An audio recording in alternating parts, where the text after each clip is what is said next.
Hi, it's Jane, and on today's WOTWIP and Coffee, I am working on, I don't have coffee, I actually have water.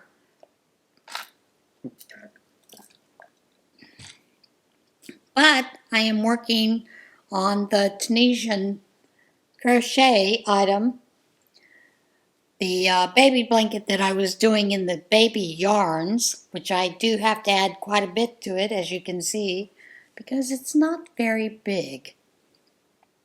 So I am adding to it. And I hadn't got the seed stitch done yet on it, so that's what I'm working on this afternoon, is getting that seed stitch portion added in here, as well as that double crochet, and then maybe doing some other stitches along the way. So I do find it interesting, the difference in the yarns, even though they are both considered a 4-weight, how much difference the hook size made. I did use an L hook with the other one. This one I'm using a K hook, so I'm sure that's why it is a smaller piece. So yeah, I do need to get that built up. I hope that you guys are enjoying the weather. Today was a little chilly here in Pennsylvania. I'm filming this on Thursday, so it was a little on the chilly side. We started out this morning with snow flurries. You know, it quickly went away, but the wind is bitterly cold. And you're going to see well, you've probably already seen it. I put it up last night. You're going to see the yarn haul that we got when we stopped at Scraps and Skeins. I had to take some fabric up. I'd had a couple of donations of fabric from several people, plus some fabric that I was culling through my own stash that I was like, yeah, I'm never going to use that. Let me get it up to Scraps and Skeins, and hopefully somebody else can use that. Now my friend Jerry likes to make a lot of those cards, and we had noticed on Scraps and Skeins' Facebook page that they had what they called scrapbooking papers. They had a big donation of that, and some stickers and some rubber stamps, that kind of thing. And she had wanted to go look at that, which was fine, and she had some things she was dropping off, a bunch of craft books that she didn't want anymore, to Scraps and Skeins as well. So it was a big trip, took a car full of stuff, and came home quite a car full of stuff. Because on their Facebook page, they had 2 rolling carts that are for people who do scrapbooking, card making, with several drawers in them, whatnot. And she was like, oh, I really want those. And then she was laughing, saying, well, maybe maybe someone will have gotten them by the time we get there. It'll be easier on her checkbook. It wasn't easy on her checkbook. She did wind up getting both of those carts. But the carts, she told me, when she purchases them off of Amazon, they're about $60 each, and each cart was $30 there at Scraps and Skeins. So she did get quite a bargain. Now she has places to put more of her scrapbooking paper and cards instead of having it in her storage area. So I'm sure that's nice for her. But it was kind of fun, you know, getting to see all that stuff that we were rolling out of there. And one of the ladies had been talking to her about scrapbooking and whatnot, and as we were leaving and I'm rolling those out to the car, the woman goes, I didn't see that you got those. And I started laughing because there's a woman getting in her car. I said, oh yeah, we snatched those up right away. First walked in the door, saw they were still available. She goes, I didn't even see them. I said, you weren't meant to have them. That's why you didn't see them. So we had a good giggle about that, you know. All of the ladies, gentlemen that I have seen in this store that go in to purchase items, and most of us that purchase items also donate items as well, have been extremely friendly. So I hope that if in your area there is a reuse area that you can find, because you're going to find some great deals, great bargains. And as you can see yesterday, my favorite bins are the free bins. And I did quite a few things off those free bins. And so yeah, I'm thrilled to death for that. And a lot of those little angels that I do make with the clothespins, it's a crochet dress and wings and a halo. Although sometimes I just glue on that one of those metal rings, gold rings for the halo.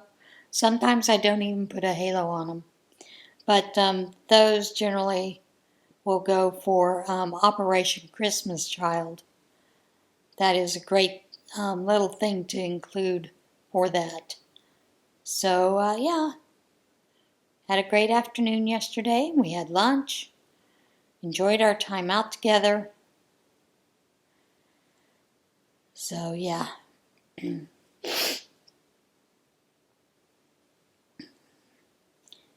I do hope that you guys have gotten a lot of your projects done. I am trying to learn to become a little more monogamous just because I have so many projects out there. I'm trying not to start very many projects because apparently I do suffer from startitis, and that is a bad thing because that means I have a lot of things I don't ever get finished. And as you've seen, I've shown my whips before. I have quite a few things that I need to get working on, and if I keep starting things, I can't finish working on them, right? The only thing that I do plan on working on, starting new, is the different wedge shawl that I was going to do. And of course, I'm going to continue with the Tunisian stitches. But next week's Tunisian Tuesday is going to be about adding a border to your blanket, if you have a blanket size. How to even out some of those edges. This is something that I have done in the past. Well, with let me explain here. When with the prayer shawl ministry, many times we had this woman. She had the beginnings of Alzheimer's, and she would make small projects that edges weren't really even. And instead of me ripping them out, because they were always too small, she thought they were lapgan size, and they would be like maybe 14, 15-inch squares-ish, because her edges weren't always even, which I'm not sure how she did that. And some things she just crocheted back and forth. Edges weren't even.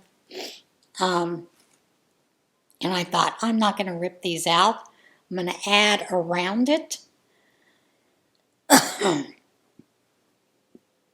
So I kind of came up with this way of adding to it, building into it to where it's not too noticeable. For those who do not have a trained eye, they will not be able to see it. And that was my whole goal, because some of these things were going to go to nursing homes, to people, how do we want to say it? Not quite with it, but they want things to fidget with, and it would be fine for them to fidget with it and play with. So, but I determined I was going to find a way to even those out enough to where it would look somewhat presentable and you would be able to use it. So that's what we're going to do. And the reason that I decided to show you this is because instead of doing a blanket with 1 or 2 stitches that all came out to being the same width, because some of the stitches we had drew things in, some drew things out, I figured this was a good way to show you that little trick that I use to even out edges.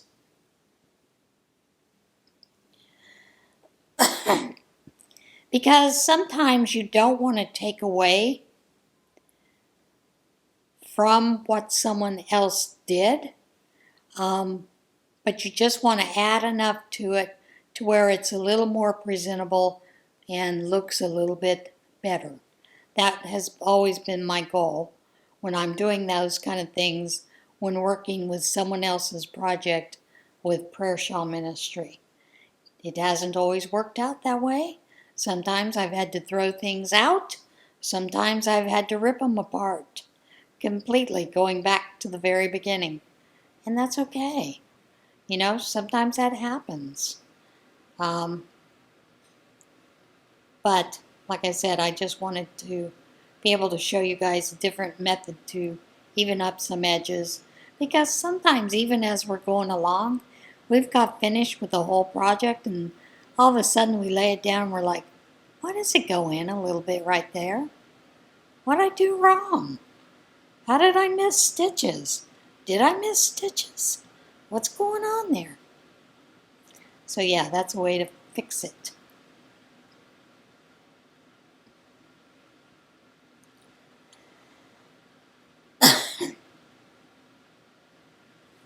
That wind really got to me today. Kind of tore up my throat a little. It's a little strange how it does that.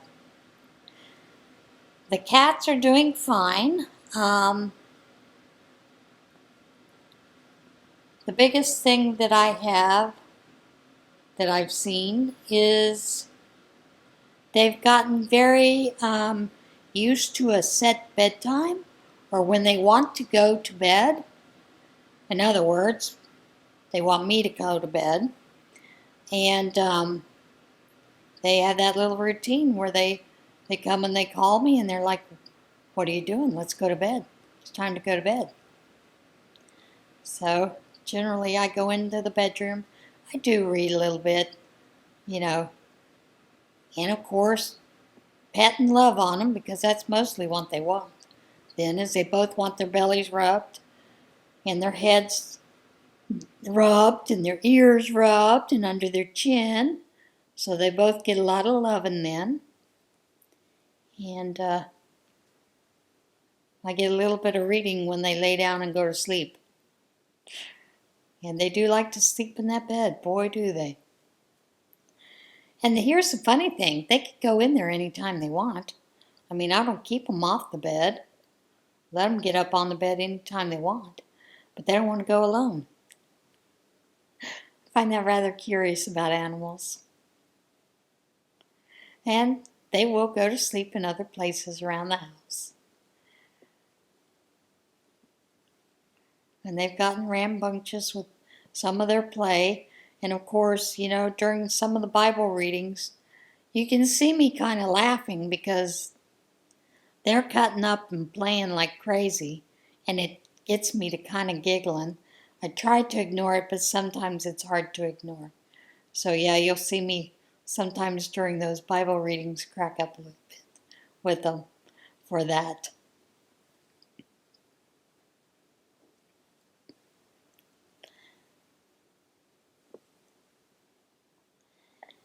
I have been watching everyone's review of the Premier Basic, is it Premier Basic? No, Premier Ombre yarn.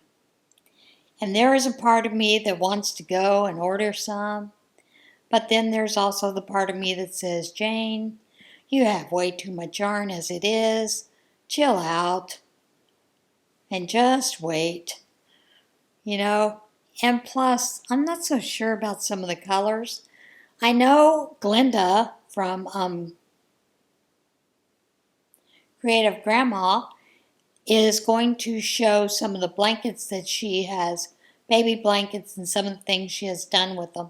So I think I'll wait until I see her video on that, because I think that'll be interesting to see the difference in it. She had already shown some of the differences in the way that it works up using, I think, a double crochet stitch and using a single crochet or a moss stitch.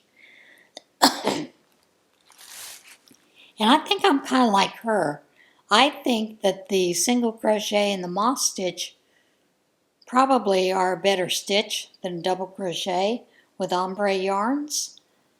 I do know the only thing that I have done ombre yarns in the past have been doing a corner to corner, which those look fine regardless. And I don't think I've ever done any other project with an ombre yarn other than a corner to corner. So anyway, I'm seeing that, and I'm looking forward to actually getting to see what Glenda comes up with in her final, rundown of this yarn. So it should be interesting.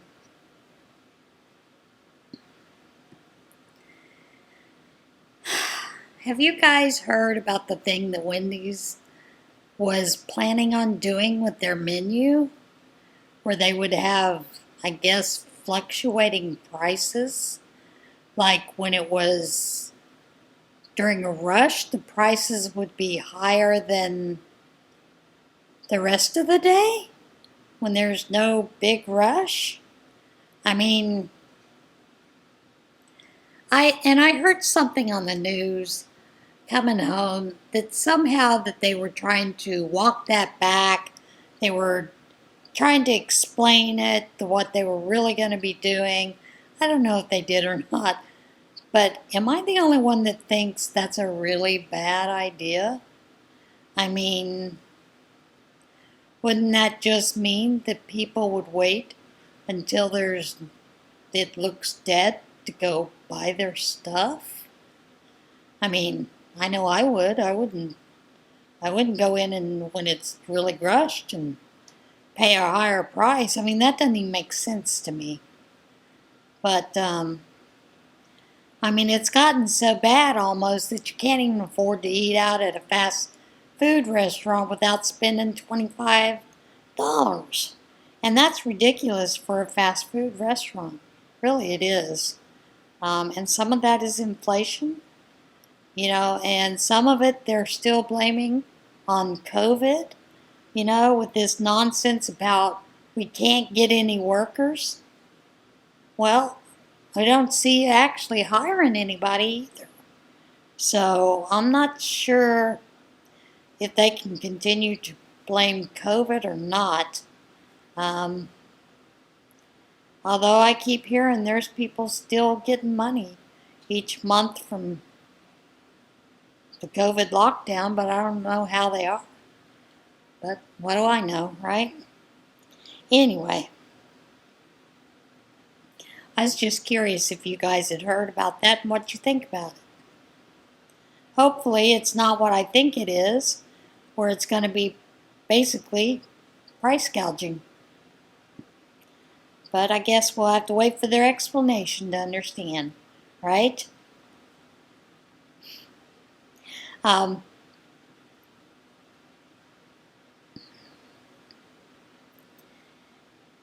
We had a very interesting thing happen around here the other day. Not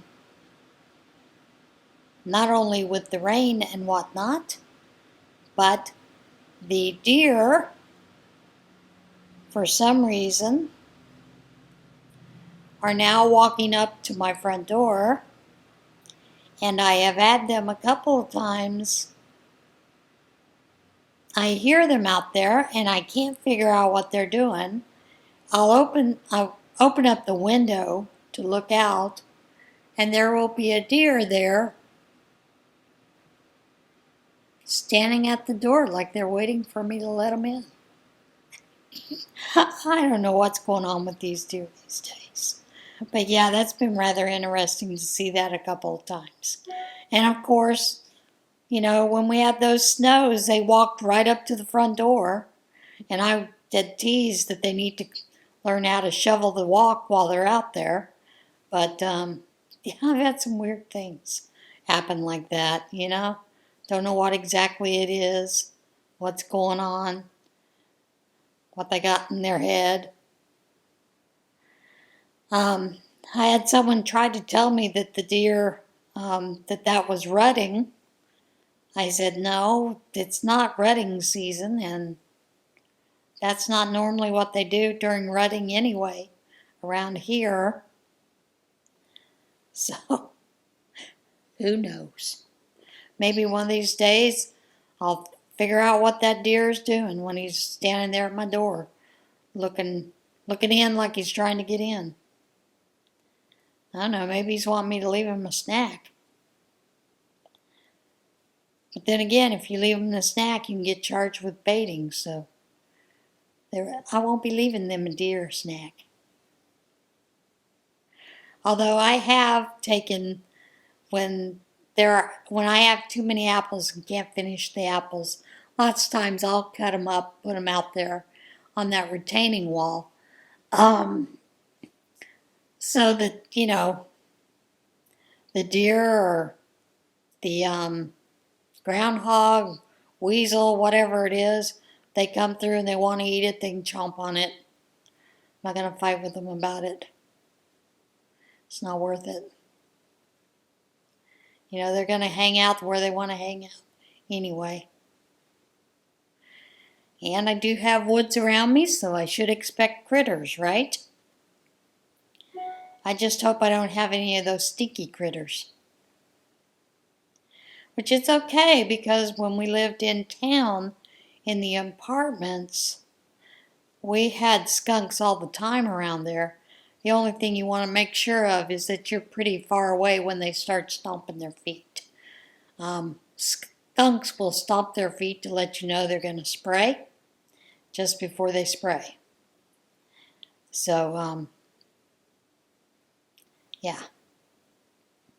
But like I said, I haven't seen any skunks out here. Doesn't mean there aren't any, just means I haven't seen any.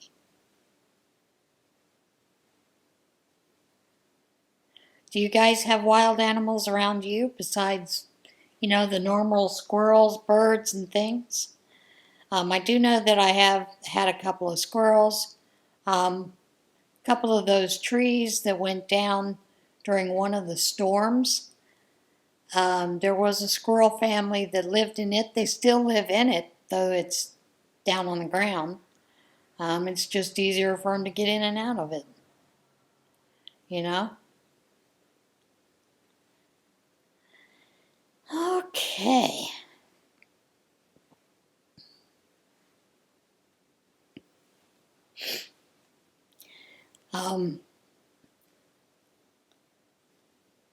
I kind of laugh because, you know, I've told you before that Ronan likes to get up on the arm of my chair, and watch the videos with me when I'm watching YouTube. I don't always watch them on the TV, just because it frustrates me not being able to like it, give it a thumbs up, and comment. Although I'm sure I could go find it, you know, on my phone and do that. I just, somehow it never crosses my mind to do that if I've watched it on the TV. So yeah. But anyway, the other day I had caught Juan, the yarn addict, which I don't often get a chance to watch him a whole lot. Just because there are certain people that I like to watch more than others. I do enjoy Juan's videos, and I do like that he has that lovely wheel that he uses to choose stitches to make some of the projects he's making. I find that a rather interesting concept.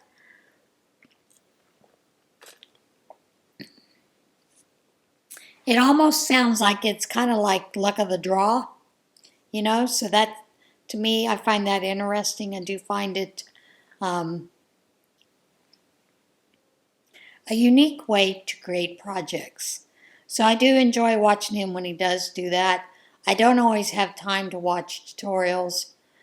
So the only thing is I wish that he would put a picture of the finished item up as the thumbnail so that I could see whether or not I want to take the time to watch the whole thing. Do I expect him to do that? No, I don't. But it would be nice, you know. Just because I'm not always after making a hat, those kind of things. But it is interesting to see how he does that, you know. And I am glad to see that he is very successful with his channel and the things that he has been doing. And I don't know what it is with this YouTube algorithm. I find it annoying because there are a lot of channels that I like to watch and I watch them on a regular basis. But I've found lately I have to go hunting for their videos. And then when I go looking at their channel, I find that they have put up 3 or 4 videos that I haven't seen. And even though I have clicked on get all their notifications, they don't come. So I'm kind of ticked off at YouTube about that because it's bad enough that they unsubscribe us from channels, you know, without our being willing to be unsubscribed. But then again, then they keep videos from us. And we all know that most of the people that are doing videos do it for monetization as a way to supplement their channel and also to provide more content for their channel. So I find that rather annoying because I watch those commercials because I know that's how that person gets paid. And yes, I do watch most of the commercials all the way through. Not all the way. Some of those that are, you know, 30, 15 minutes, when it gets to the point where I can skip, I will skip those. But if it's just a basic commercial, real short ad, I'll watch the ad all the way through so that that channel will get that revenue. Because I know it's important to be able to continue to provide content. A lot of yarn people will use that to not only supplement their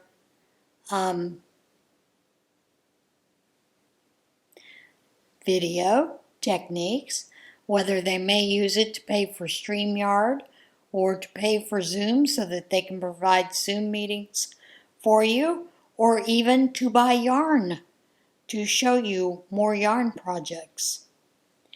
And as you know, I have not bought a whole lot of yarn in the past year or so, and I don't plan on purchasing a whole lot except when I get those good deals like I got last night. Or if I have a voucher. You know, occasionally I will see a yarn that I'm like, nope, I want it, I'm going to get it. And yes, I will get it. But, you know, for the long run, I don't. And I don't know if you were aware of this. With YouTube, I had gone through this period where I got no money from them.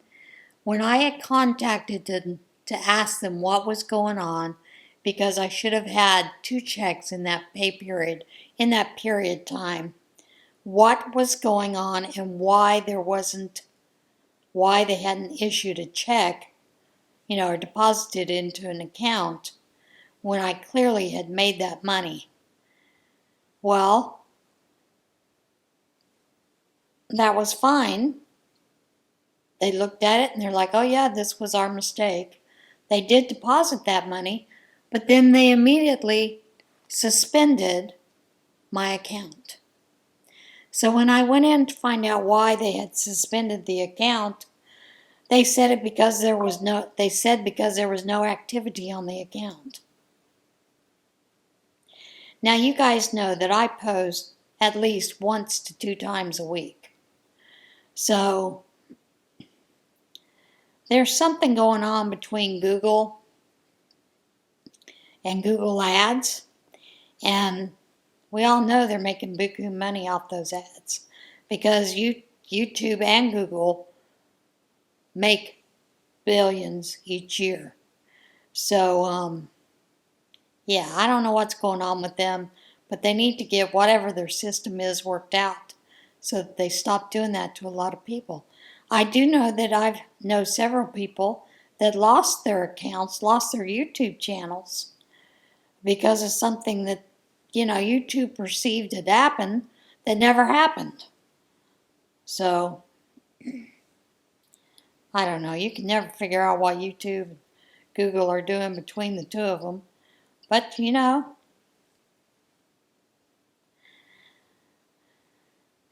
what are you going to do? You can't fight that kind of system. You can keep trying after it. But yeah, I did get my suspension taken away, and there was no reason for it because it wasn't that the account was inactive, because it's been active all along. So, I don't know. I don't understand it. I don't know why they do that kind of thing. Haven't quite figured it out. But things are back to normal, going like they are. And I will be expecting a check every 3 or 4 months, like clockwork. Right. It's not clockwork, folks. You have to keep after it. You have to keep an eye on it because you never know what they're doing. So, yeah. But I know for me, I try to put it back into other things for the channel, such as equipment. This latest amount that I had made, I had purchased a different type of equipment to help in the long run. And I'm kind of on the fence about it. So we'll see. It is some equipment I purchased for filming tutorials, and I'm not real thrilled with what it is right now because it's not what I thought it was. So, yeah.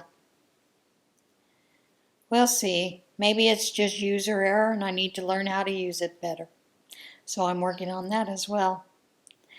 Alright guys, I think I have chatted off your ear quite long enough, and it's time for me to move on. And so I will say good day for now, and as always, remember, be a little kinder to yourself, be kind to one another, and I'll see you again soon. Bye.